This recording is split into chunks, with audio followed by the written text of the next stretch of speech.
ఓం నమో శ్రీ వెంకటేశాయ. ఇది కింద పడితే అశుభంగా భావిస్తారు. అదేంటది అన్నది. అదేదో కాదు. కుంకుమ.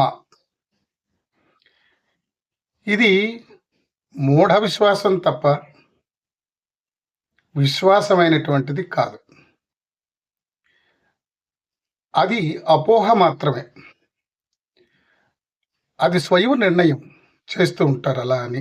పడకూడదు, అది పడితే అశుభం జరుగుతోంది అని.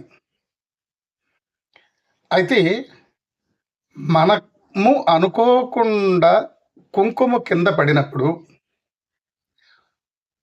అది ఏమిటంటే, అది భూదేవికి మనము బొట్టు పెట్టినట్టు అని అర్థం. ఆమె అక్కడ భూమి మీకు తెలియకుండానే, మీరు పెట్టకుండానే భూమి మీ ద్వారా ఆ బొట్టును పెట్టించుకుంటున్నటువంటిది అర్థం. సరే, బొట్టు పెట్టుకోవడం భూదేవిది అయిపోయింది. ఇక మిగిలినటువంటి ఆ కుంకుమ ఎక్కడ వేయాలి అంటే, మళ్ళీ మనం ఇంట్లో ధరించడానికి కాదు. అది తీసుకొని వెళ్ళి మన ఇంట్లో ఉన్నటువంటి ఏ చిన్న చెట్టునైనప్పుడు అయినా కానీ ఆ చెట్టు మొదళ్లలో మాత్రం ఆ మిగిలినటువంటి ఆ కుంకుమను వేసేయాలి. అలా వేసామనుకోండి, ఎంతో పుణ్య ఫలితం పొందుతాం. నిజానికి కుంకుమ కానీ, కుంకుమ భరణి కానీ కింద పడటం జరిగితే అది శుభసూచకమే. అదేమి తప్పిదము మాత్రం కాదు. అందువల్ల వ్రతం చేసినప్పుడు కుంకుమ కింద పడడం అత్యంత శుభకరం, శుభసూచకం.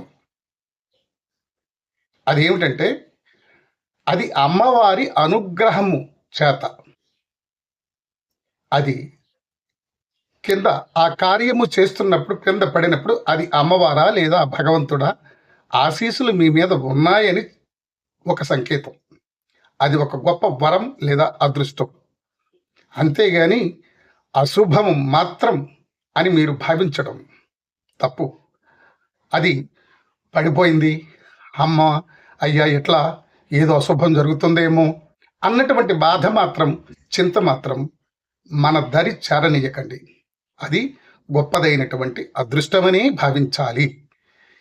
ఈ విషయాన్ని తెలియచెప్పడానికి కోసమే నేను చెప్పాను. ఓం శ్రీమన్నారాయణ అని కామెంట్ చేయండి.